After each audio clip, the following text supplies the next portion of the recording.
वह तिख वाहुर तिख जितनी है तिख निराली, वह तिख वाहुर तिख जितनी है तिख निराली, जन खेश कामिक जो खुलूत ख्याली, वारियन से वाली हेणो जनी हथ कयो। वाहुड़ वन नवा अञा वह अॻे थियो, घर वेठियूं घणा करियो सरतियूं संग सवां, सूरत जा साहिल जी साजे ॾिठी आऊं, हूंद न पलियो माऊं घिड़ो सभु घड़ा खणी। कंधी उबियूं केतिरियूं साहड़ साहड़ कन, कंधी उबियूं केतिरियूं साहड़ साहड़ कन, किन्ही सांगो साह जो के घोरस कयो घिड़न, साहड़ संदो तन गाघाए घिड़न जे। वणन वेठा कांग विची थी वेला करे, वणन वेठा कांग विची थी वेला करे, गिड़ी घड़ो हथ करे सोणी सांजी बांग, सेई ढूंढे सांग जिते साहिड़ सुपरी। गिड़ी घड़ो हथ करे बाहूं निहारे बंग, गिड़ी घड़ो हथ करे बाहूं निहारे बंग, सिर दर कलम यार फिदा शुद्ध चा बजा शुद्ध, विसल उहो ई वंग, रात जिनी जो रंग अला से ओकारी।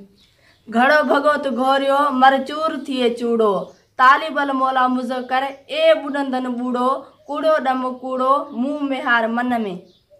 गिड़ी घड़ो हथ करे इलाही तोहार, गिड़ी घड़ो हथ करे इलाही तोहार, जंग जर के वात में सिसी के सेसार, चूड़ा बीड़ा चिक में लुड़े सवार, लखे चटियस लहणियूं थेलियूं तरनियूं दार, मिड़िया मछ हज़ार त भांगा थींदई सोनी। घड़ो भगोत घोरियो ताकी तरहिया, अदब अखड़ियन के ॾियाणी ॾियां, मेहारन मियां सौ सुआयम पेचरो।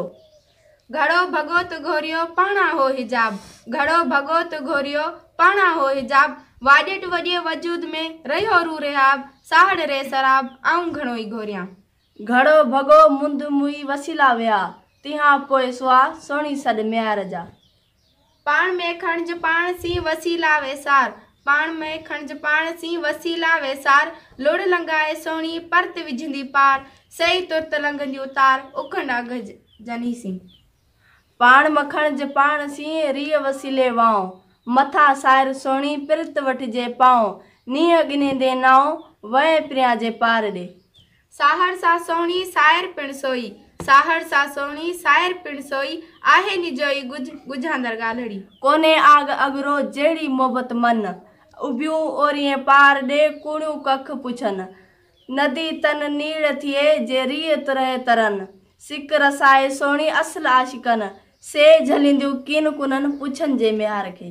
पुछन जे मेहार खे पुछे से मेहार, पुछन जे मेहार खे पुछे से मेहार, तुरहो तनी बारे इश्क जनिए क्या करो।